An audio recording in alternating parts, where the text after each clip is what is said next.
दिया गया है। और इसी के साथ लगातार मुनीर का जो ये डर है, हालांकि बड़े अफसोस की बात है, ये वही मुनीर है, ये वही मुनीर जिसने अभी महज कुछ दिनों पहले ही एक बड़ी स्पीच दी थी, जिस स्पीच को पूरी दुनिया भर में सुना गया। और उसमें जिस तरीके से ये मुनीर ललकार रहा था, वही मुनीर जो है वो बंकर में जाकर छिप गया है, दुबक गया है, किसी चूहे की तरह जो एक बार कुछ चुराता है और उसके बाद बिल में जाकर छिप जाता है।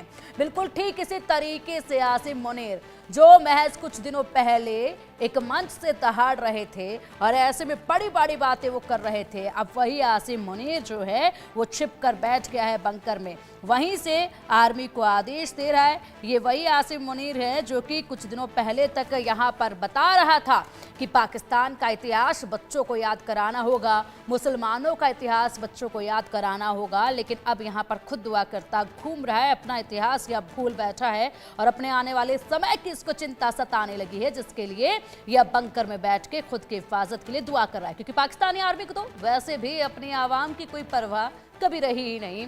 पाकिस्तान की जो आर्मी है पूरी तरीके से बिजनेसमैन बनकर बैठी है, मोटा पैसा कमाया जाता है। ज़्यादातर वहाँ के युवा जो हैं वो सिर्फ आर्मी में इसलिए जाते हैं ताकि वो धन कमा सके, पैसा कमा सकें। उनके मन में बिल्कुल ये नहीं होता है कि पाकिस्तान की हिफाजत कैसे करनी है, पाकिस्तान के आवाम की हिफाजत कैसे करनी है। और ऐसे में यहाँ पर मोटा धन कमाकर तमाम जो इनके आर्मी के बड़े ऑफिसर्स, आर्मी के जवान जो हैं वो विदेशों में जाकर अपने आप को सुरक्षित कर लेते हैं, विदेशों में जाकर बस जाते हैं।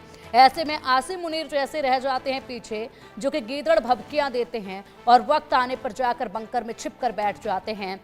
अवाम अब इनके अल्लाह के भरोसे है, अवाम अब इनके उस खुदा के भरोसे है जिसके नाम पर इन्होंने हिंदुस्तान की इस पाक धरती पर आकर अपने गंदे पैरों से धरती को मैला किया और यहाँ के लोगों की जान ली है। तो ऐसे में अब ये अपने उस अल्लाह को ही याद कर रहे हैं जिस अल्लाह के नाम पर लोगों का कत्ल सरेआम इन्होंने किया है।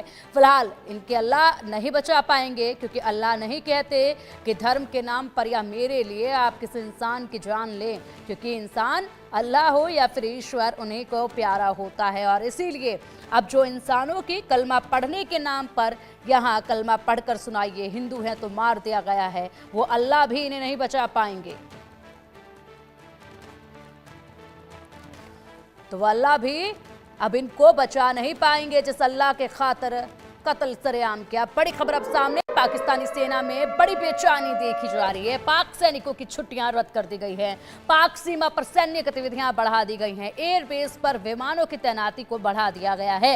ये खौफ अच्छा है, ये खौफ देखकर खुशी हो रही है कि पाकिस्तान को ये डर अब सता रहा है कि गलती नहीं, यहाँ पर जो कुक्रम इन्होंने किया है उसके बाद सजा का वक्त अब आ चुका है, कभी भी किसी भी वक्त करारा जवाब मुंह पर पड़ने वाला है। और इसीलिए यहाँ पर सीमा पर जो तैनाती की जा रही है, पाक सीमा पर जो सैन्य की गतिविधियां बढ़ रही हैं, उससे यही जाहिर तौर पर नजर आ रहा है। लेकिन यहाँ पर पाकिस्तान की आर्मी को, पाकिस्तान की सरकार को समझना होगा कि जनाब ये कितनी भी आप बढ़ा लीजिए अपनी सुरक्षा को, नाकाफी है आपके लिए, क्योंकि इस वक्त जो यहाँ पर करारा जवाब दिया जाएगा उसके लिए आपकी तमाम सीमा पर जो अधिकारी बैठे ध्वस्त हो जाएंगे।